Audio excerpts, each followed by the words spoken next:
Il y a une forme d'arrogance particulière chez un homme qui pense pouvoir acheter une vie. Arthur, le duc de Westford, se moquait que sa fiancée soit prétendument un monstre. Il avait besoin de sa dot pour sauver son domaine en ruine. Il s'est dit qu'il pourrait l'enfermer dans une maison de campagne et oublier son existence. Mais lorsque la nuit de noces est arrivée et que le lourd voile de velours est enfin tombé au sol, la femme qui se tenait devant lui n'était pas du tout un monstre, elle était sa némésis. Et en une seule seconde, tout son empire fut réduit en cendres. L'encre sur le contrat de mariage était encore fraîche. Elle brillait sous la faible lumière de l'après-midi qui filtrait par les fenêtres sales du bureau d'Arthur. Arthur Pendleton, le 9e duc de Westford, fixait sa signature. Elle semblait assurée. Un mensonge, bien sûr. Son estomac était un nœud serré de vin aigre et d'épuisement pur. Il posa la plume. Le grattement du métal sur le parchemin avait résonné comme une lame sur un os. De l'autre côté du bureau en acajou, Lord Reginald Harlow expira un souffle qu'il semblait retenir depuis une décennie. Harlow était un homme bâti comme un légume racine. Il était trapu, en sueur, et perpétuellement sale malgré l'immense fortune qu'il possédait. Il attrapa son mouchoir, épongeant le bord luisant de son col. « Vous ne le regretterez pas, votre grâce », balbutia Harlow. Ses yeux parcouraient la bibliothèque caverneuse. Ils observaient les espaces vides sur les murs, là où les portraits des ancêtres Westford étaient accrochés avant que les huissiers ne les emportent. « Ma Béatrice, c'est une fille tranquille. Elle ne sera pas une source d'ennui. Je n'attends rien d'elle, Harlow, » dit Arthur. Sa voix était totalement dépourvue d'inflexion. Seulement le transfert des 50 000 livres sterling à la Banque d'Angleterre d'ici mardi, et les titres de propriété des chantiers navals de Bristol. Harlow hocha la tête avec empressement. Oui, oui, bien sûr, l'argent est garanti. Il marqua une pause, ses doigts charnus tordant le mouchoir de lin en un nœud. Et les conditions la concernant, son intimité. Arthur se pencha en arrière dans son fauteuil. Le cuir gémit. Il était craquelé, se fendant aux coutures, tout comme le duché lui-même. Son père ne lui avait laissé qu'un titre et une montagne de dettes de jeu. Ces dettes menaçaient de jeter Arthur dans une prison pour débiteur. La société qualifiait Arthur de distant. En réalité, il se noyait. Elle disposera de l'aile est du manoir, récita Arthur machinalement. Il répétait les termes qu'ils avaient négociés durant le mois atroce qui venait de s'écouler. Elle pourra garder son propre personnel. Je ne l'obligerai pas à assister aux réceptions mondaines. Je n'exigerai pas qu'elle se montre à Londres. Et le voile, insista Harlow, sa voix tombant dans un murmure rauque. Elle pourra le porter quand bon lui semblera, dit Arthur, luttant contre l'envie de lever les yeux au ciel. Les rumeurs sur Béatrice Harlow circulaient dans les salons de Londres depuis 5 ans. On disait qu'elle avait été prise dans un incendie dans sa chambre d'enfant. On disait que la moitié de son visage était de la cire fondue. On disait qu'elle était grotesque, une pitié gardée enfermée dans le domaine de campagne de Harlow, cachée d'une société polie qui s'évanouirait à sa vue.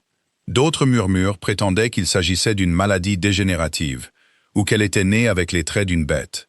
Arthur s'en fichait éperdument. Qu'elle ait un groin de cochon ou pas de nez du tout, cela ne faisait aucune différence. Il n'épousait pas une femme. Il épousait un grand livre de comptes. Les 50 000 livres sterling paieraient les créanciers qui attendaient, comme des vautours devant ses portes. Les chantiers navals fourniraient un revenu stable pour réparer le toit qui s'effondrait au-dessus de sa tête. C'était une transaction, de la chair contre de l'argent. C'était ainsi que le monde fonctionnait, dépouillé de toute la poésie romantique que la haute société aimait prétendre exister. Elle est sensible à son apparence. Votre grâce, dit Harlow d'un ton presque suppliant. Elle est ma duchesse maintenant. Harlow, elle sera traitée avec le respect que le titre commande, répondit Arthur. Il se leva. C'était un homme grand, aux traits anguleux, avec des yeux de la couleur d'un ciel d'hiver meurtri. Il portait en lui l'autorité oppressante et naturelle de sa lignée, même si ses poches étaient vides. Envoyez-la à la chapelle Saint-Jude jeudi. Faites transférer l'argent. Harlow se faufila hors de la pièce, comme un rat effrayé, lorsque la lourde porte en chêne se referma. Arthur laissa enfin ses épaules s'affaisser. Il se dirigea vers la table d'appoint, prit une carafe en cristal et se versa 2 doigts de brandy bon marché. Il le but sec, laissant la brûlure le distraire de la froide réalité de sa vie. Il avait 28 ans, et venait de se vendre à un monstre pour nettoyer les dégâts de son père. Il fixa son reflet dans le miroir terni au-dessus de la cheminée. Il avait l'air vidé. Il n'y avait aucune joie dans la survie qu'il venait de s'assurer. Juste un long et sombre tunnel d'années à venir, attaché à un fantôme dans l'aile est. Il se versa un autre verre. Cela n'aida pas. Le jeudi matin apporta une pluie battante et incessante qui transforma les rues de Londres en rivières de boue noire. Saint-Jude était une petite chapelle humide à la périphérie de la ville, choisie spécifiquement pour son obscurité. Arthur se tenait devant l'autel, le col de son manteau de cérémonie lui semblant être une corde de pendu. L'air à l'intérieur des murs de pierre sentait la laine mouillée, le vieil encens et la décomposition. Il n'y avait pas de fleurs, il n'y avait pas d'invités. Juste Arthur, son avocat au visage sinistre, Harlow et le prêtre, qui avait l'air de préférer être n'importe où ailleurs. Les lourdes portes en bois au fond de la chapelle s'ouvrirent dans un long grincement. Le vent hurla à travers l'ouverture, faisant vaciller la maigre lumière des bougies. Arthur se retourna. Béatrice Harlow se tenait dans l'embrasure de la porte. C'était une silhouette enveloppée de noir et de gris anthracite. Ce n'était pas une robe de mariée traditionnelle. Cela ressemblait plus à une tenue de deuil. La robe était en soie épaisse et lourde, traînant sur les dalles humides. Mais c'était le voile qui commandait la pièce. C'était une dentelle dense et opaque, tombant du sommet de sa tête jusqu'à sa taille. Il dissimulait complètement ses traits. Elle ressemblait à une apparition, un fantôme invoqué d'une crypte plutôt qu'une mariée. Harlow se précipita à ses côtés, lui offrant son bras. Elle ne le prit pas. Elle descendit l'allée seule. Ses pas étaient mesurés, silencieux. Elle n'hésita pas. Alors qu'elle se rapprochait, Arthur chercha dans la dentelle noire le moindre indice d'un visage en dessous. Rien, juste un vide impénétrable. Elle monta à l'autel à côté de lui. Elle sentait légèrement la lavande écrasée et quelque chose de piquant, comme l'ozone avant un éclair. Elle était plus grande qu'il ne s'y attendait, le sommet de sa tête atteignant son menton. Le prêtre s'éclaircit la gorge et commença la liturgie. Sa voix résonnait sur la pierre humide, se précipitant à travers les mots anciens d'engagement et de devoir. Arthur fixait le crucifix sur le mur. Il se sentait totalement détaché de son propre corps. Il observait une tragédie se dérouler depuis les combles. « Voulez-vous, Arthur Pendleton, prendre cette femme ?»« Je le veux, » dit Arthur. Sa voix était plate. « Voulez-vous, Béatrice Harlow, prendre cet homme ?» Il y eut une pause. Le silence s'étira, fin et fragile. Arthur sentit une pointe de panique soudaine et irrationnelle.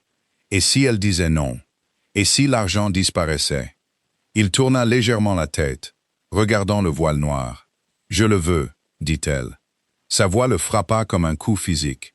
Ce n'était pas le murmure faible et tremblant d'une fille brisée et effrayée.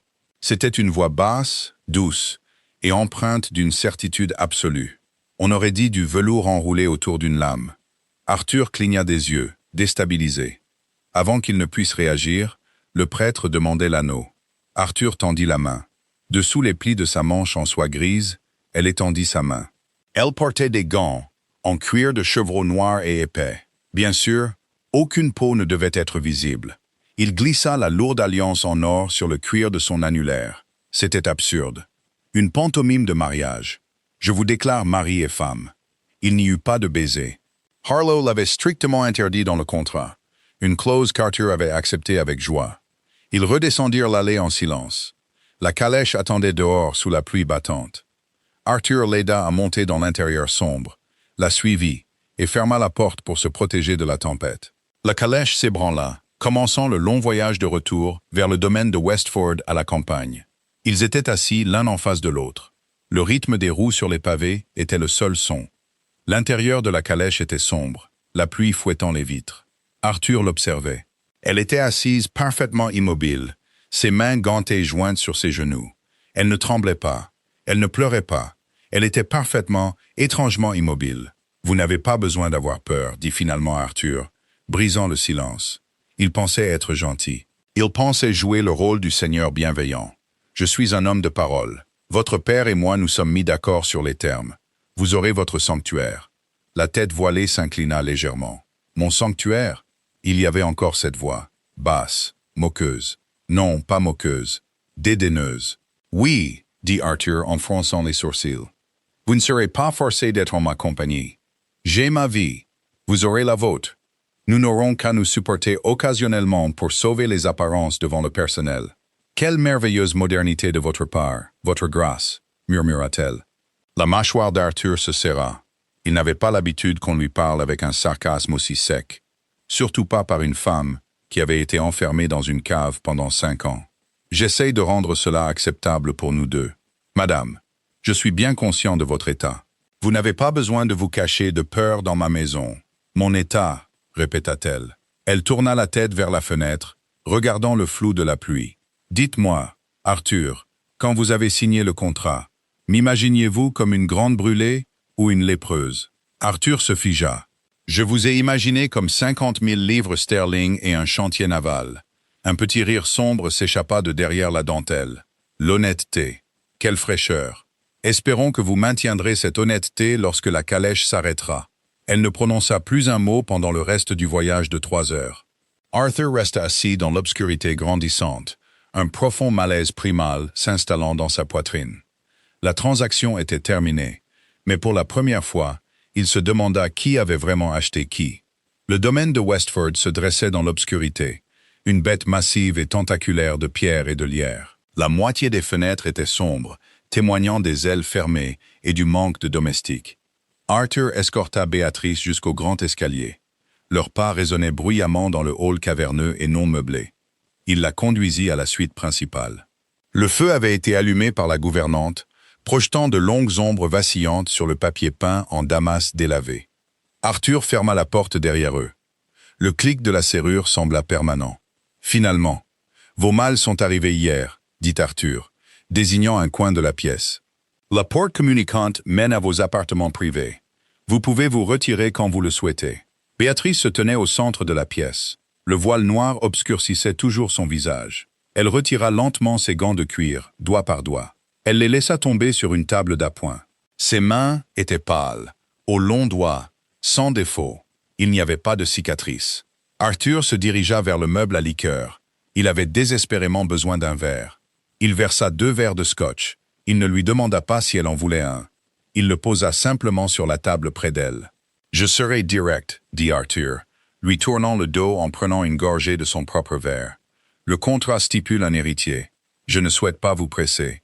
Je ne souhaite pas vous forcer. Mais la dette de sang devra être payée. Prenez tout le temps nécessaire pour vous sentir à l'aise. » Regardez-moi. L'ordre était si sec, si autoritaire qu'Arthur se retourna avant que son cerveau ne puisse traiter la demande. Béatrice levait les mains. Ses mains pâles trouvèrent les épingles qui retenaient la lourde dentelle à ses cheveux. Une par une, elle les retira. Elles cliquetèrent doucement sur le plancher en bois. Le souffle d'Arthur se coupa. Il se prépara. Il se prépara à voir la ruine, la chair fondue, l'horreur qui l'avait tenu exilé du monde. Il durcit son regard, déterminé à ne montrer aucune lueur de pitié ou de révulsion. Il lui devait bien cette dignité. Elle attrapa le bord du voile et le tira par-dessus sa tête, laissant le lourd tissu tomber au sol dans une flaque noire. Arthur laissa tomber son verre. Il heurta le plancher, le scotch éclaboussant violemment, le cristal roulant au loin. Il ne le remarqua pas. Il ne pouvait plus respirer. Il n'y avait pas de cicatrice. Il n'y avait pas de défiguration. Il n'y avait pas de maladie. Béatrice Harlow était sans le moindre doute la femme la plus incroyablement belle qu'Arthur ait jamais vue. Elle avait une peau comme de l'albâtre poli, des pommettes hautes et aristocratiques, et des lèvres peintes d'un rouge sombre et meurtri. Ses cheveux étaient une cascade de soie de minuit tombant sur ses épaules, mais ce furent ses yeux qui le clouèrent sur place. Ils étaient d'un vert glacial et perçant, et il le fixait avec une haine si pure, si concentrée, que c'était comme se tenir dans un blizzard. « Vous » balbutia Arthur en reculant. Son esprit déraillait, essayant désespérément de réconcilier le monstre des rumeurs avec la déesse dans sa chambre. « Les rumeurs? Votre visage? »« Une fabrication, » dit Béatrice. Sa voix n'était plus un murmure. Elle résonna dans la pièce silencieuse, impérieuse et létale. Une fabrication très coûteuse, très soignée, maintenue par mon père. Sur mes instructions. Arthur la dévisagea, son cœur martelant contre ses côtes. Sur vos instructions. Pourquoi? Béatrice s'approcha de lui. Elle se déplaçait avec la grâce prédatrice d'une panthère. Elle ne ressemblait pas à une victime timide. Elle ressemblait à une conquérante, évaluant un territoire nouvellement capturé. Elle s'arrêta devant la table, prit le verre de scotch qu'il avait versé pour elle, et but une lente gorgée. « Vous pensez avoir épousé une petite fille effrayée et balafrée pour l'argent de son père, dit-elle, ses yeux verts fixés sur les siens. Vous pensez vous être vendu pour sauver ce tas de pierres en ruine? » Arthur ne trouvait pas ses mots. « J'ai signé un contrat avec Reginald Harlow. Mon père est un idiot, dit froidement Béatrice. Il fait ce que je lui dis de faire. Il signe ce que je lui dis de signer, parce que c'est moi qui tiens les cordons de la bourse. C'est moi qui ai fait fortune, Arthur, pas lui. J'ai construit les lignes de transport maritime. J'ai investi le capital. J'ai joué sur les marchés sous un nom d'homme, derrière un voile noir, parce que cette société misérable ne laisserait jamais une femme tenir le couteau. » L'esprit d'Arthur tourbillonnait. Alors pourquoi ça? Pourquoi m'épouser? Pourquoi cette mascarade? Béatrice posa le verre. Elle plongea la main dans la poche de ses lourdes jupes grises et en sortit un épais registre relié de cuir. Elle le jeta sur la table entre eux. Il heurta le bois avec un bruit sourd. « Ouvrez-le » ordonna-t-elle. Arthur tendit lentement la main. Ses mains tremblaient. Il ouvrit la couverture. Les pages étaient remplies d'une écriture soignée et agressive, de colonnes de chiffres, de dates, de noms. Il reconnut les noms. C'étaient ses créanciers, les hommes qui détenaient ses reconnaissances de dettes de jeu, les banques qui détenaient les hypothèques sur ses terres. Il tourna la page. Un document de transfert cédant tout cela. « Vous n'avez pas épousé une dot, Arthur, » dit doucement Béatrice, s'approchant jusqu'à ce qu'il puisse sentir le froid qui émanait d'elle. « Vous avez épousé votre propriétaire. » Arthur fixa le registre. Chaque dette que son père avait accumulée. Chaque prêt qu'Arthur avait désespérément contracté pour empêcher le toit de s'effondrer. Les chantiers navals de Bristol n'étaient pas un cadeau. C'était la garantie qu'elle avait utilisée pour racheter toute son existence. « J'ai acheté vos dettes. J'ai acheté vos terres. J'ai acheté votre titre, » murmura Béatrice, se penchant si près qu'il pouvait sentir la lavande sur sa peau. « Je possède cette maison. Je possède les domestiques. Je possède les vêtements que vous portez. » Arthur leva les yeux vers elle, la nausée lui montant à la gorge. « Pourquoi ?» Le beau visage impeccable de Béatrice se tordit en quelque chose de vicieux. Le masque se fissura, révélant une blessure profonde et purulente sous la glace. « Il y a 10 ans, dit-elle, sa voix tombant dans un sifflement rauque et dur. Votre père a ruiné un marchand nommé Thomas Wright.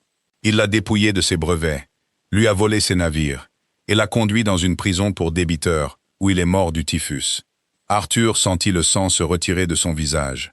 Thomas Wright. Il se souvenait du nom, un scandale de son adolescence.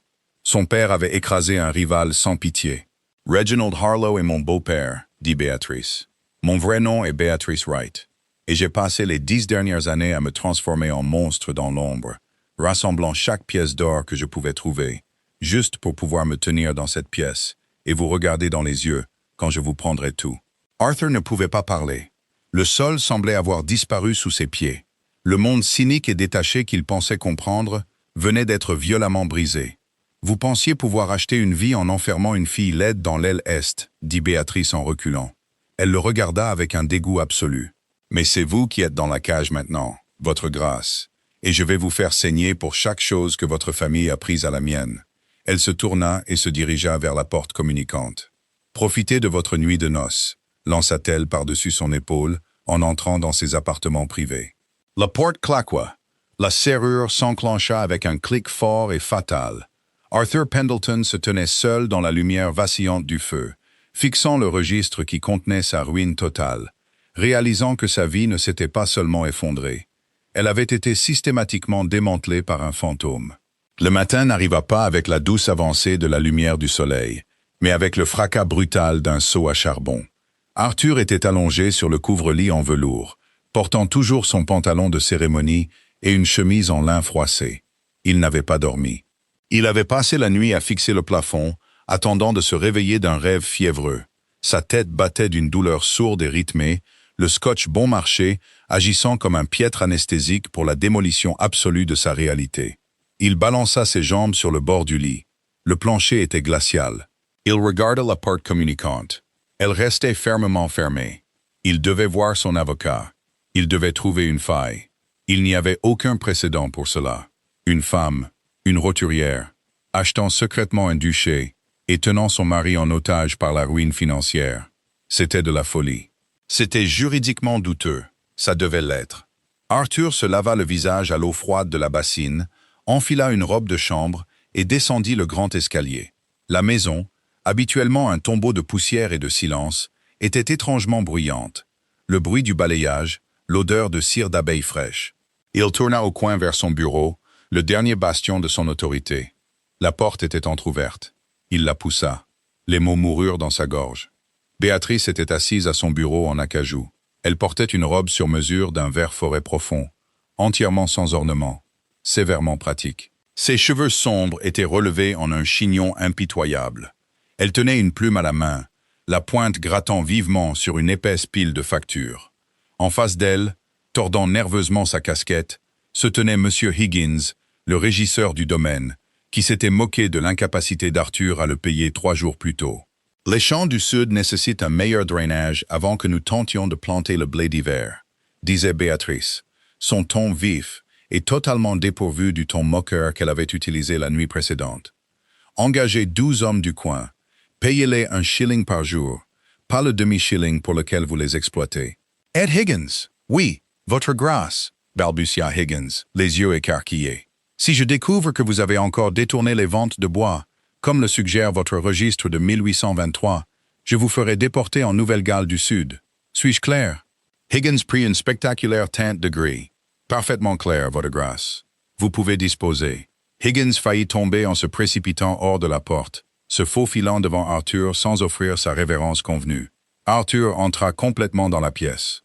Que croyez-vous être en train de faire? Béatrice ne leva pas les yeux. Elle trempa sa plume dans l'encrier.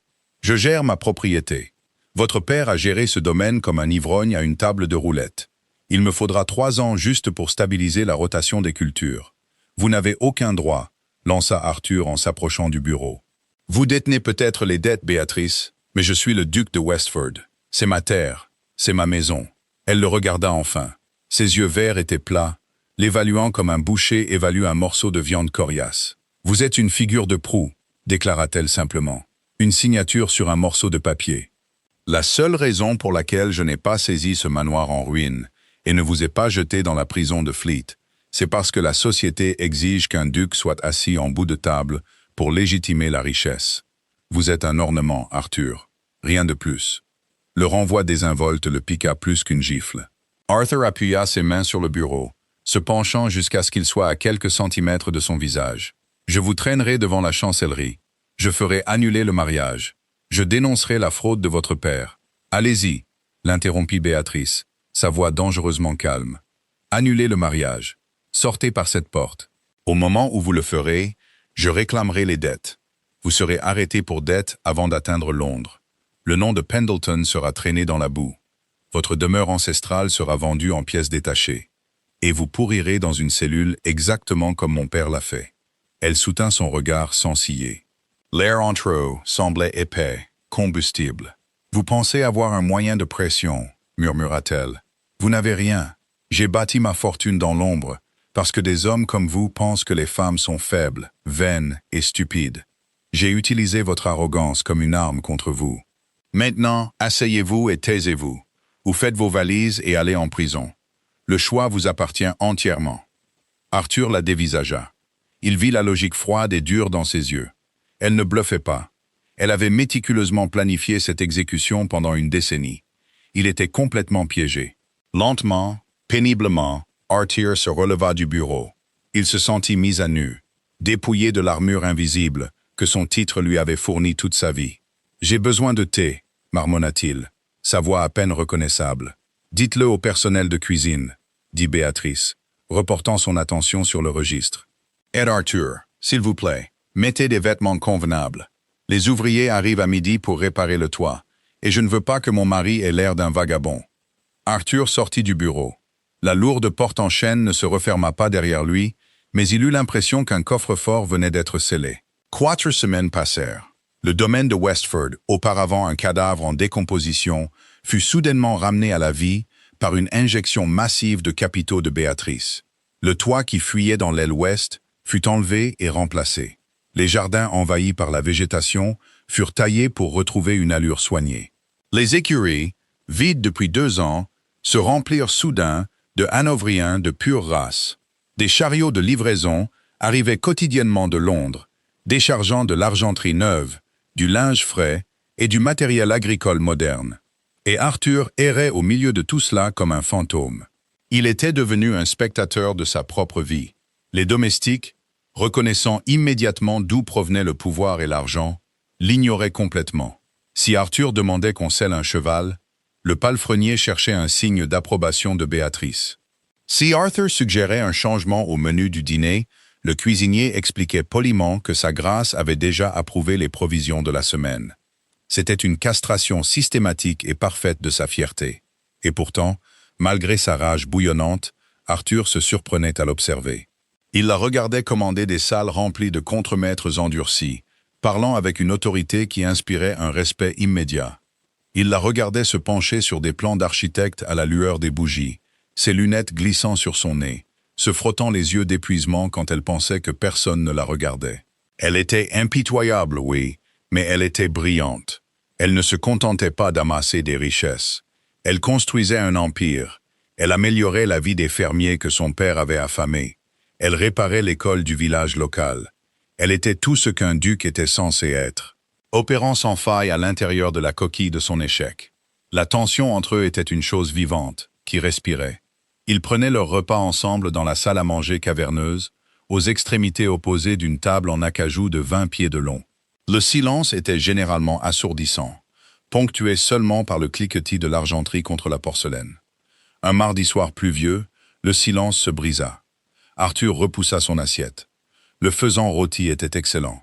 Il détestait que ce soit excellent. « J'ai parlé à Thomas, le locataire de Miller's Hollow, dit Arthur, sa voix résonnant dans la grande pièce. Béatrice ne leva pas les yeux de son verre de vin. « Je vous ai dit de ne pas vous mêler des beaux. Son fils est malade. Il ne peut pas atteindre le quota de récolte ce mois-ci, » insista Arthur en se penchant en avant. « Mon père l'aurait expulsé. Je lui ai dit que nous lui accorderions une prolongation jusqu'au printemps. » Béatrice baissa enfin les yeux le long de la table. Son expression était indéchiffrable. « Vous lui avez offert une prolongation sur mes terres. C'était la bonne chose à faire, » dit Arthur, la mâchoire serrée. « Vous avez le capital. Quelques mois de retard sur 100 livres sterling de céréales ne signifie rien pour vos registres. Cela signifie une rupture de précédent, » répondit froidement Béatrice. « Si j'accorde de la clémence à un, les autres s'y attendront. Je dirige une entreprise, Arthur, pas une œuvre de charité. » « Vous dirigez une voleuse, » lança Arthur, son sang-froid finissant par céder. Il se leva, jetant sa serviette sur la table. « Vous êtes là à juger la cruauté de ma famille, prétendant être meilleur que nous. Mais vous faites exactement la même chose. Vous maniez le pouvoir juste pour prouver que vous l'avez. Vous devenez le monstre que vous aviez juré de détruire. » Les mains de Béatrice se figèrent sur le pied de son verre. Ses jointures devinrent blanches.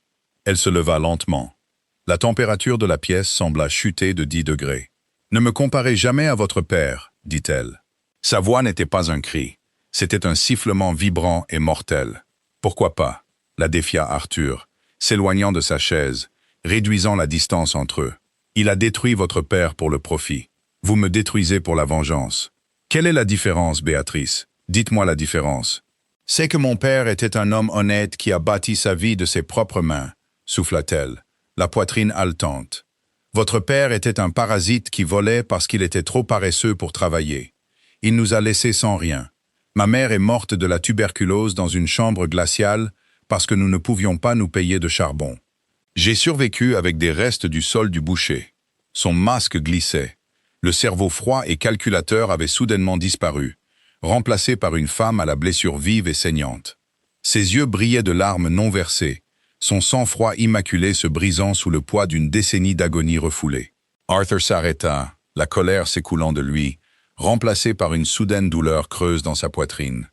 Il la regarda vraiment, et vit la jeune fille effrayée et affamée qu'elle avait été, enterrée sous la soie et la glace. « Je ne savais pas, » dit Arthur doucement. « Bien sûr que vous ne saviez pas, » ricana Béatrice, essuyant une larme de sa joue d'un geste vicieux et colérique. L'aristocratie ne regarde pas en bas pour voir sur qui elle marche. Elle ne regarde en bas que pour vérifier si ses bottes sont propres. Elle se tourna et se dirigea vers les lourdes portes de la salle à manger. « Béatrice » appela Arthur. Elle ne s'arrêta pas. « Béatrice, attendez !» Il attrapa son bras juste au moment où elle tendait la main vers la poignée. Elle tressaillit violemment, retirant son bras comme si son contact la brûlait. « Ne me touchez pas !» Arthur leva les mains, reculant d'un pas. « Je suis désolé. » Les mots restèrent en suspens, étrangers et maladroits. Arthur ne s'était jamais excusé pour sa famille de sa vie. Il avait passé des années à défendre l'indéfendable, protégeant l'héritage d'un homme qu'il méprisait secrètement, juste pour maintenir sa propre illusion de supériorité. Béatrice le dévisagea, sa poitrine se soulevant et s'abaissant rapidement. Elle chercha sur son visage la moquerie, l'arrogance. Elle ne trouva qu'un épuisement calme et sincère. « Vos excuses ne valent rien, Arthur, » murmura-t-elle.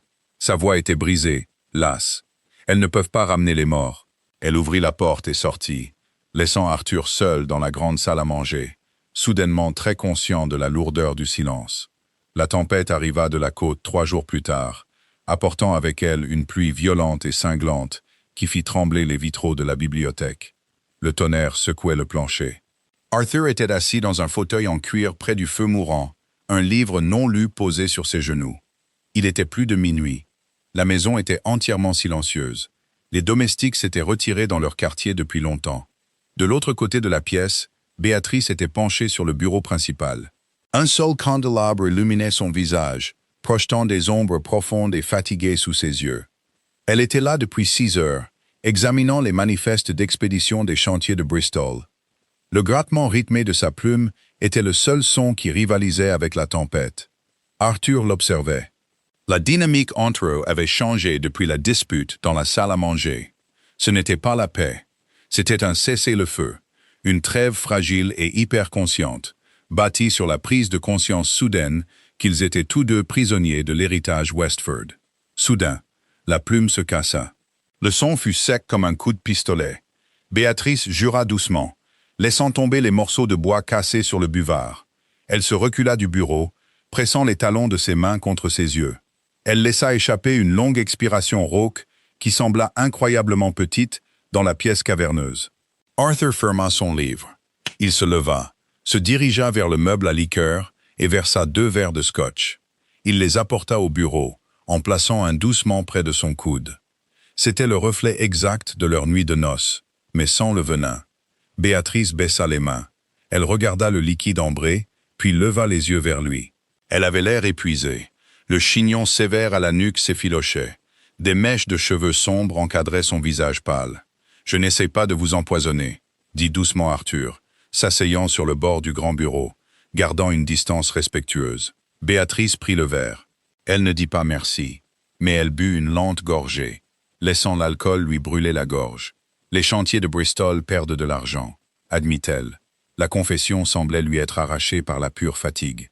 Le contremaître est incompétent, et les tarifs sur le bois ont doublé. C'était la première fois qu'elle partageait un problème avec lui. La première fois qu'elle n'agissait pas de manière invincible. « Mon père a acheté Bristol parce qu'il voulait posséder une flotte », dit Arthur en regardant le feu. Il ne connaissait rien au commerce maritime. Il aimait juste l'idée de son drapeau sur un mât. « C'était de la vanité », murmura Béatrice. « Tout ce qu'il faisait était de la vanité », acquiesça Arthur. Il se tourna pour la regarder. « Il a ruiné votre père parce que la compagnie Wright était plus performante que la sienne.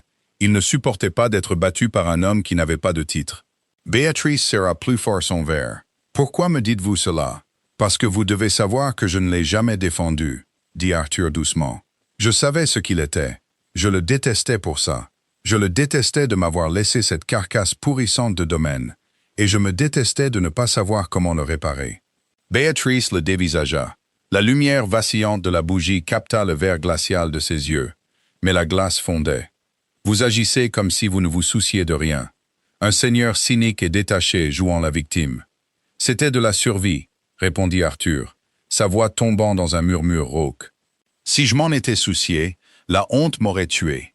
Vous avez construit un mur d'or et de registres pour vous protéger, Béatrice. J'ai construit un mur d'apathie. Nous ne faisons que nous cacher tous les deux. Le silence qui suivit était chargé. Ce n'était pas le silence amer et froid de la haine. Il était lourd, les attirant comme un courant magnétique. La tempête faisait rage dehors, projetant des ombres sur les murs. Béatrice posa son verre. Elle regarda Arthur assis sur le bord de son bureau. Le grand-duc réduit à un homme assis dans le noir, exposant ses échecs. « Vous avez offert la prolongation à Miller's Hollow », dit-elle soudainement. Arthur cligna des yeux. « Quoi? J'ai vérifié les registres des baux aujourd'hui », dit Béatrice, sa voix baissant encore. « Vous avez agi dans mon dos. Vous avez autorisé Higgins à reporter le loyer jusqu'au printemps. Vous avez garanti la dette vous-même. » Arthur se tendit. Il s'attendait à ce qu'elle le découvre un jour. « Je l'ai fait. Prenez-le sur mon allocation, ou mettez-le sur mon compte. Je m'en fiche. Le garçon a le typhus, Béatrice. Il avait besoin d'un médecin, pas d'un avis d'expulsion. Il se prépara à la fureur. Il attendit qu'elle crie, qu'elle lui rappelle sa place, qu'elle le menace à nouveau de la prison pour dette. Au lieu de cela, Béatrice se leva. Elle contourna le bureau. Elle était si proche maintenant qu'Arthur pouvait sentir l'odeur nette et propre de la lavande mêlée à la pluie. Il leva les yeux vers elle, son pouls martelant soudainement contre sa gorge. « Vous avez garanti une dette que vous ne pouvez pas payer, » dit-elle, sa voix à peine un souffle. « Vous avez enfreint mes ordres explicites. »« Je l'ai fait, » dit Arthur, refusant de rompre le contact visuel. « Punissez-moi. » Les yeux de Béatrice scrutèrent son visage. La haine qu'il avait alimentée pendant une décennie luttait avec quelque chose d'autre, quelque chose de sombre, de confus et de désespérément physique. Elle leva la main. Arthur ne tressaillit pas. Il laissa ses doigts froids et pâles tracer la ligne de sa mâchoire. Le contact envoya une onde de choc violente le long de sa colonne vertébrale. « Vous êtes un imbécile, Arthur Pendleton », murmura-t-elle, son pouce effleurant sa lèvre inférieure. « Je sais », murmura-t-il, son regard tombant sur sa bouche. L'air dans la pièce se brisa. Béatrice se pencha, comblant la distance entre eux. Ce n'était pas un baiser doux et romantique.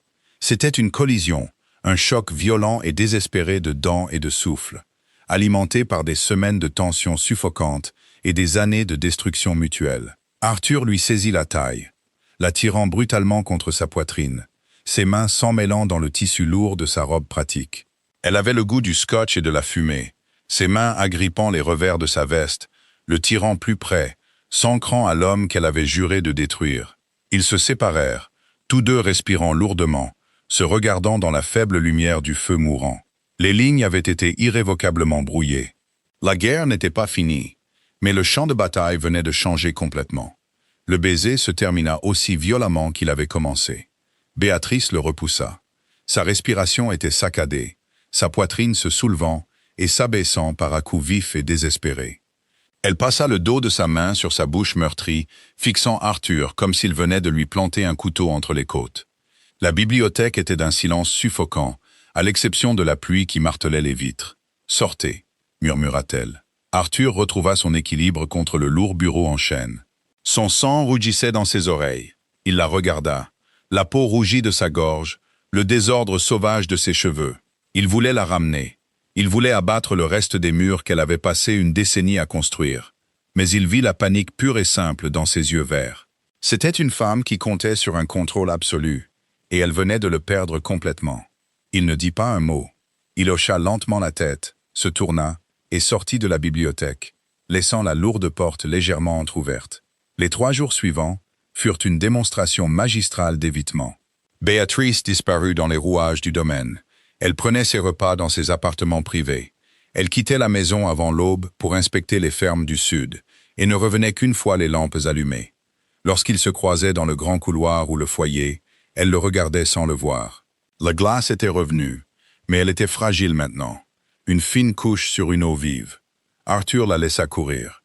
Il passait ses journées dans les écuries à travailler les nouveaux hanovriens jusqu'à ce que ses muscles brûlent et que son esprit devienne complètement vide. Pour la première fois de sa vie, il ne ressentait pas le poids écrasant de l'apathie. Il ressentait une anticipation électrique et terrifiante. Le jeu avait changé. Il ne connaissait simplement pas encore les nouvelles règles. Le matin du 4e jour, le fragile cessez-le-feu vola en éclats. Arthur était dans le salon, essayant de lire un journal vieux de 3 jours, lorsque le lourd heurtoir de la porte d'entrée résonna dans le manoir. C'était un son agressif et exigeant. Un instant plus tard, le majordome, un homme nouvellement engagé nommé Carson, apparut dans l'embrasure de la porte. « Votre grâce, Lord Carmichael est ici. » L'estomac d'Arthur se noua. Richard Carmichael était un comte, un contemporain du défunt père d'Arthur, et un homme qui possédait la boussole morale d'une hyène affamée. Il était aussi le plus grand créancier unique du domaine de Westford, avant que Béatrice ne rachète les dettes. « Faites-le entrer, dit Arthur, jetant le journal sur une table d'appoint. Il se leva, ajustant ses poignets, remettant fermement en place le masque du duc détaché et arrogant. Carmichael entra d'un pas décidé dans la pièce, apportant avec lui une odeur de fumée de cigares rances et de laine mouillée. C'était un homme corpulent au teint rubicond et aux yeux qui parcouraient constamment la pièce, évaluant la valeur de tout ce qu'il voyait. Il ne s'inclina pas. « Arthur, mon garçon, » gronda Carmichael, frappant ses gants de cuir contre sa cuisse. « Regardez cet endroit. J'ai entendu des rumeurs selon lesquelles vous aviez trouvé un trésor, mais je n'y croyais pas. De nouveaux rideaux, et j'ai vu du gravier frais sur l'allée. Lord Carmichael, dit Arthur d'un ton plat. Il ne lui offrit pas de siège. À quoi dois-je le plaisir? C'est un long voyage depuis Londres pour une visite de courtoisie. En effet, ça l'est. Carmichael s'arrêta au centre de la pièce, tournant son regard prédateur sur Arthur. L'attitude de l'oncle jovial disparut instantanément. Je ne suis pas ici pour le thé, Arthur. Je suis ici à propos d'une femme nommée B. Wright. La mâchoire d'Arthur se serra. Il garda son expression parfaitement neutre. Je ne sais pas qui c'est. Ne jouez pas l'idiot avec moi, ricana Carmichael. B. Wright Investments, le mandataire fantôme qui a racheté les dettes de votre père à ma banque pour une bouchée de pain juste avant votre mariage miraculeux. J'ai passé les 3 dernières semaines à fouiller le registre à Bristol. Vous voulez savoir ce que j'ai trouvé? Arthur ne dit rien. J'ai trouvé un avocat qui aime le gin bon marché, continua Carmichael, un sourire méchant se dessinant sur son visage. Il a traité les papiers pour les chantiers navals. Il m'a dit que B. Wright n'est pas un homme. C'est une femme. Une vieille fille. La belle-fille bâtarde de votre nouveau beau-père, pour être exact. Le silence dans le salon était absolu. Arthur pouvait entendre le tic-tac de l'horloge grand-père dans le hall. « Et alors » demanda Arthur doucement. Carmichael rit. C'était un son rauque et grinçant. « C'est de la fraude, Arthur. Une femme ne peut pas légalement mener ce niveau de commerce sous un faux nom masculin sans une fiducie autorisée. Cela viole les codes de la chancellerie. Plus important encore, elle est votre femme maintenant. Selon la loi, tout ce qu'elle possède vous appartient. Chaque centime, chaque chantier naval, chaque dette. Je suis au courant de la loi anglaise, Richard. Alors vous êtes au courant de la position dans laquelle vous vous trouvez. » Carmichael fit un pas de plus, baissant la voix d'un air conspirateur. « Vous tenez la laisse d'un chien enragé. Je vous connais, Arthur. Je sais que vous détestez la boue dans laquelle elle vous a traîné. Voici l'offre. J'apporte le contrat B. Wright à la cour de la chancellerie. Je dénonce la fraude. Les tribunaux annuleront l'achat initial de la dette. Elle me reviendra. Je vous pardonne la moitié de la dette de votre père en guise de commission. Vous gardez ce manoir et votre nouveau titre brillant, et nous enfermons la Harlow dans un asile pour hystérie et délire financier. Vous récupérez votre vie. Ma vie, répéta lentement Arthur. Vous êtes un duc, dit Carmichael, ses yeux brillants de cupidité. Vous ne devriez pas recevoir d'ordre de la bâtarde d'un marchand. Nous l'écrasons, Arthur. Nous prenons l'or et nous l'effaçons. Le plancher grinça. Arthur regarda par-dessus l'épaule de Carmichael. Béatrice se tenait dans l'embrasure de la porte du salon. Elle portait une simple robe de jour grise, ses mains serrant un registre relié de cuir contre sa poitrine. Son visage était d'une blancheur de craie. Elle avait tout entendu. La dévastation absolue dans ses yeux fut un coup physique pour Arthur. Pendant 10 ans, elle avait construit une armure de richesse et de secrets. Et en une seule matinée, un vieil homme avide avait tout détruit, utilisant les lois patriarcales qu'elle ne pouvait pas fuir. Carmichael se tourna, suivant le regard d'Arthur. Il laissa échapper un petit rire bas et condescendant. « Ah, la duchesse !» dit Carmichael, faisant une révérence moqueuse et abrégée. « Ou devrais-je dire, B. Wright. Vous avez bien joué, petite, mais les hommes parlent maintenant. Retournez à votre couture. » Béatrice ne bougea pas. Elle regarda Arthur. Ses yeux verts étaient grands ouverts, attendant que la hache du bourreau tombe. Elle attendait qu'Arthur accepte. Elle attendait qu'il prenne sa revanche, qu'il se range du côté des siens, et qu'il la détruise comme son père avait détruit le sien. C'était la sortie parfaite. C'était tout ce qu'Arthur avait voulu un mois plus tôt. Arthur regarda Carmichael, puis il regarda sa femme. La femme terrifiée, brillante, furieuse qui avait réparé son toit qui fuyait, sauvé un fermier mourant et l'avait embrassé comme si le monde allait finir. Arthur ferma les yeux une fraction de seconde. Quand il les rouvrit, le duc détaché et apathique était mort. Arthur bougea si vite que Carmichael n'eut pas le temps de réagir. Il traversa la distance entre eux, attrapa les revers du lourd manteau de laine de Carmichael et plaqua violemment l'homme plus âgé contre les boiseries en chêne du mur. L'impact fit trembler les peintures de paysages encadrées de chaque côté d'eux. Carmichael haleta, son visage virant immédiatement au violet marbré. « Arthur, que diable !»« Taisez-vous !» siffla Arthur, sa voix tombant dans un registre bas et mortel qui résonna dans la pièce silencieuse. « Vous respirez quand je vous dis de respirer. » Béatrice haleta, faisant un pas en avant, sa prise se resserrant sur son registre. Arthur appuya son avant-bras contre la gorge de Carmichael, appliquant juste assez de pression pour faire suffoquer le comte. « Vous vous croyez malin, Richard ?» dit Arthur doucement, son ton entièrement conversationnel, malgré la violence de ses actions. « Vous pensez avoir déterré un secret. Vous n'avez rien déterré. J'ai tout orchestré. » Les yeux de Carmichael exorbitèrent. « Quoi? Mon père était un imbécile qui a saigné ce domaine à blanc, et vous étiez le parasite qui se nourrissait du cadavre, » mentit Arthur. Les mots sortirent de lui avec une conviction absolue. Il abattait tout le poids oppressant de son aristocratie sur la tête de l'homme. « Je savais que vous prévoyiez de saisir. J'ai donc trouvé la fille d'un marchand avec un esprit brillant pour les chiffres et un héritage caché substantiel. Je lui ai ordonné de créer le mandataire B. Wright. J'ai utilisé son capital pour racheter mes propres dettes à votre banque pour une fraction du coût, juste sous votre nez avide et incompétent. C'est un mensonge, » s'étouffa Carmichael, luttant contre l'emprise d'Arthur. « C'est une femme. Le registre. » Le registre montre un mandataire légal établi par le duc de Westford, mentit à nouveau Arthur, pariant entièrement sur le fait que Carmichael n'avait pas vu les documents de fondation réels, seulement les manifestes des chantiers navals. C'est entièrement légal, et quant à la loi, vous avez absolument raison. Elle est ma femme. Sa propriété est ma propriété, ce qui signifie que je possède la dette, je possède les navires, et je possède le sol même sur lequel vous vous tenez. Arthur se pencha plus près, jusqu'à ce que son visage soit à quelques centimètres du front en sueur de Carmichael. « Si jamais vous remettez les pieds sur mon domaine, » murmura Arthur. « Si jamais vous prononcez le nom de ma femme à Londres, si jamais vous soufflez un mot de votre pathétique petite conspiration à la cour de la chancellerie, je ne me contenterai pas de vous ruiner financièrement. J'utiliserai le nom de Westford pour vous dépouiller de votre pairie. J'achèterai les billets sur votre maison de ville à Londres, et je jetterai personnellement votre femme et vos filles à la rue. Me comprenez-vous » Carmichael tremblait. La bravade fanfaronne s'était complètement évaporée, remplacée par une terreur primale et sincère. Arthur n'était pas le garçon brisé et vaincu qu'il avait attendu. C'était un prédateur défendant son territoire. « Me comprenez-vous » répéta Arthur, appuyant son avant-bras un peu plus fort contre la trachée. « Oui » siffla Carmichael. « Oui, votre grâce. » Arthur le relâcha d'un mouvement sec, reculant et redressant ses propres poignets. Il désigna l'embrasure de la porte. « Sortez de ma maison. » Carmichael ne dit plus un mot. Il s'éloigna du mur en titubant, jetant un regard terrifié à Béatrice alors qu'il sortait pratiquement en courant du salon. Un instant plus tard, la lourde porte d'entrée claqua. Le silence se précipita de nouveau dans la pièce, épais et lourd.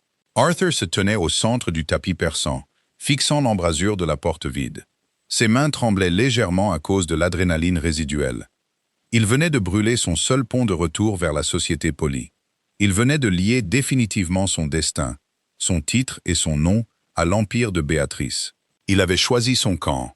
Il se retourna lentement pour lui faire face. Béatrice se tenait exactement là où elle avait été. Le registre avait glissé de ses mains et gisait sur le sol. Elle fixait Arthur, sa poitrine se soulevant et s'abaissant rapidement. Le regard dans ses yeux n'était plus de la peur. C'était un choc absolu et incompréhensible. « Pourquoi avez-vous fait ça ?» demanda-t-elle. Sa voix était à peine un murmure. Elle se brisa sur la dernière syllabe. Arthur passa une main dans ses cheveux, se sentant soudain épuisé. Le masque aristocratique glissa, ne laissant que l'homme en dessous. « Parce qu'il avait raison, » dit Arthur doucement. « comblant la distance entre eux jusqu'à ce qu'ils se tiennent à quelques pieds d'elle. Selon la loi, tout ce que vous avez construit m'appartient maintenant. Il m'a offert un moyen de le prendre, de prendre l'argent, de vous jeter au loup et de retrouver ma fierté. Béatrice déglutit difficilement. Et j'ai réalisé que je ne veux pas de ma fierté, dit Arthur, la regardant droit dans ses yeux verts. Je ne veux pas de la vie vide et misérable que mon père m'a laissée. Je ne veux plus être le monstre de votre histoire, Béatrice. Béatrice le dévisagea. Une seule larme coula sur sa joue, traçant un chemin à travers la peau pâle et impeccable. Elle ne prit pas la peine de l'essuyer. Vous avez menti à un comte. Vous avez commis un parjure. S'il enquête sur les dates de fondation du mandataire, il pourrait encore vous traîner devant la chancellerie. Vous avez risqué votre titre. Mon titre est un mot sur un morceau de papier, répondit Arthur. Il fit un pas de plus. Elle ne tressaillit pas. Elle ne recula pas. C'est vous qui avez reconstruit ce domaine. C'est vous qui avez sauvé les locataires. Vous êtes le duc de Westford, Béatrice. Je suis juste l'homme assez chanceux pour se tenir à vos côtés. Un demi-sanglot rauque s'échappa de sa gorge. Le cerveau froid et calculateur, le fantôme vengeur de Beawright, se brisa finalement en 1 million de morceaux. Elle combla la distance finale entre eux, enfouissant son visage contre sa poitrine. Ses mains agrippèrent le tissu de son gilet, comme s'il était la seule chose solide dans un monde qui s'effondrait. Arthur enroula ses bras autour d'elle, la serrant fort contre lui. Il enfouit son visage dans ses cheveux sombres, inhalant l'odeur de lavande et de pluie. Elle tremblait contre lui, la tension de 10 ans de haine et de survie, s'écoulant enfin de son corps. « Je vous ai acheté », pleura-t-elle doucement contre sa poitrine, les mots étouffés par son manteau. « Je vous ai acheté pour vous détruire. Je voulais vous briser. Je sais, » murmura Arthur, posant son menton sur le sommet de sa tête. Il ferma les yeux, la tenant plus fort. « Vous m'avez brisé, Béatrice. Et puis vous avez construit quelque chose de mieux. » Ils restèrent là, dans le salon silencieux. Deux personnes qui avaient été vidées par les péchés de leur père, trouvant enfin un point d'ancrage dans les décombres. Le feu dans la suite principale rugissait, projetant une lumière dorée et chaude sur le couvre-lit en velours et les lourds meubles en acajou. Dehors, la tempête s'était enfin calmée, laissant derrière elle une nuit calme et glaciale. Arthur était assis sur le bord d'un fauteuil à oreilles près de l'âtre. Il avait enlevé son manteau de cérémonie et sa cravate, sa chemise de lin blanc déboutonnée au col. Il fixait les flammes, un verre de scotch oublié dans sa main. La lourde porte communicante entre les deux chambres s'ouvrit. Arthur tourna la tête. Béatrice entra dans la pièce. Elle ne portait plus les robes de jour sévères et pratiques, ni les vêtements de deuil noirs et obsédants de leur jour de mariage. Elle portait une simple robe de chambre en soie blanche. Ses cheveux sombres étaient lâches, tombant sur ses épaules en épaisses vagues. Elle était d'une beauté terrifiante, dépouillée de toute son armure.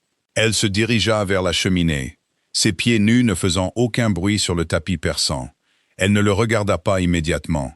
Elle fixa le feu, ses mains jointes fermement devant elle. « Carson a envoyé une lettre à l'avocat de Carmichael il y a 1 heure, dit-elle, sa voix calme mais ferme.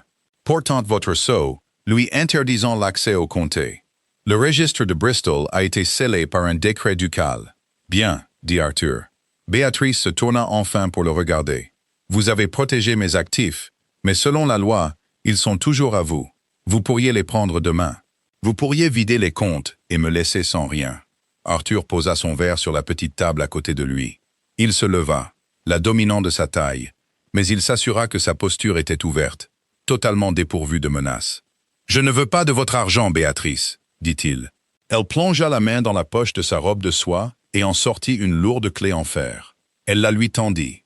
Elle reposait sur sa paume pâle, scintillant à la lumière du feu. « Qu'est-ce que c'est » demanda Arthur en la regardant. « La clé du coffre-fort de la Banque d'Angleterre, » dit doucement Béatrice. « Il contient les registres principaux, les chartes originales de Beawright, les titres de propriété des chantiers navals. Tout. » Arthur regarda de la clé à son visage. « Pourquoi me donnez-vous ça ?»« Parce que la guerre est finie, » dit Béatrice. Ses yeux étaient brillants, grands ouverts et entièrement vulnérables. « J'ai passé toute ma vie d'adulte à planifier un siège. J'ai construit une forteresse d'or parce que je pensais que c'était le seul moyen d'empêcher le monde de m'écraser. Je pensais que si je contrôlais la dette, je contrôlais le pouvoir. Mais j'avais tort. » Elle fit un pas de plus, ne laissant que quelques centimètres entre eux. Elle leva les yeux vers lui, son cœur complètement à nu. Le pouvoir n'est pas un registre, Arthur. C'est ce que vous avez fait ce matin. Vous avez pris la seule chose qu'il vous restait dans ce monde, votre nom, votre privilège, et vous l'avez jeté dans la boue pour me protéger. Vous ne m'avez pas conquise. Vous m'avez défendu. Elle pressa la clé de fer froide dans sa main et referma ses doigts dessus. « Je ne veux plus être Bee Wright, murmura-t-elle, une larme s'échappant et captant la lumière du feu. Je ne veux pas être le fantôme en colère de l'aile Est. Je veux juste être votre femme. » Arthur fixa la femme devant lui. La transaction était vraiment morte. La vengeance s'était consumée, ne laissant que cette vérité brute et belle entre eux. Il baissa les yeux sur la clé dans sa main, le symbole du contrôle absolu. Il passa devant elle en direction de l'imposante cheminée en pierre. Il jeta la clé directement au centre des flammes rugissantes. Béatrice Aletta, se retournant brusquement. « Arthur, que faites-vous? »« La banque. La banque peut brûler. »« Je m'en fiche, » dit Arthur, en se retournant pour lui faire face. « Je n'ai pas besoin d'une clé pour vous posséder, Béatrice. Et vous n'avez pas besoin d'un registre pour me posséder. » Il traversa l'espace entre eux en deux longues enjambées. Il lui prit le visage en coupe, ses pouces traçant la ligne de ses pommettes, essuyant les larmes. « Mon père est mort, » dit Arthur avec ferveur, ses yeux rivés sur les siens. « Votre père est mort, qu'ils pourrissent avec leurs dettes et leur fierté. C'est notre maison maintenant, c'est notre vie. » Béatrice laissa échapper un souffle rauque, ses mains venant agripper ses poignets. « Arthur, je vous aime, » dit-il. Les mots sortirent si facilement, si naturellement, qu'il semblait qu'ils étaient dans sa poitrine depuis des mois, attendant que la fumée se dissipe. Je vous aimais quand vous me criez dessus dans la salle à manger. Je vous aimais quand vous avez cassé votre plume dans la bibliothèque. Je vous ai aimé au moment où vous avez levé ce voile ridicule et m'avez montré exactement qui vous étiez. Béatrice le dévisagea, les lèvres entr'ouvertes, le dernier mur à l'intérieur d'elle s'effondrant complètement. Vous êtes un imbécile, votre grâce. Je le suis. Arthur sourit. Un sourire sincère et éclatant qui atteignit ses yeux pour la première fois en une décennie. « Mais je suis votre imbécile. » Il se pencha et l'embrassa. Ce n'était pas le choc violent et désespéré de la bibliothèque. C'était profond, lent et entièrement abandonné. Béatrice laissa échapper un son doux, enroulant ses bras autour de son cou, le tirant contre son corps. Arthur la souleva dans ses bras, l'emportant loin du feu et vers les lourds rideaux de velours du lit à baldaquin. Il la déposa doucement, la suivant sur le matelas. Il n'y avait plus de fantôme dans la pièce. Il n'y avait pas de registre, pas de contrat, pas de père tirant les ficelles depuis la tombe. Alors que la tempête à l'extérieur s'estompait en une aube calme et paisible, le duc de Westford comprit enfin ce que signifiait vraiment être riche, et le monstre de l'aile comprit enfin ce que signifiait être aimé. Quelle aventure! D'un mariage transactionnel amer, destiné à détruire une lignée, à un partenariat sincère bâti sur la survie partagée et l'abandon ultime. Arthur et Béatrice ont prouvé que parfois, les monstres que nous craignons le plus sont ceux qui détiennent la clé de notre salut. Vous attendiez-vous à ce qu'Arthur renonce à sa fierté aristocratique pour la sauver? Ou pensiez-vous qu'il accepterait l'offre de Carmichael? Dites-moi ce que vous en pensez dans les commentaires. Si vous avez apprécié ce drame historique d'ennemis à amants, n'oubliez pas de laisser un pouce bleu sur la vidéo, de la partager avec vos amis amateurs de romance et de vous abonner à la chaîne pour plus d'histoires épiques. On se retrouve dans la prochaine vidéo.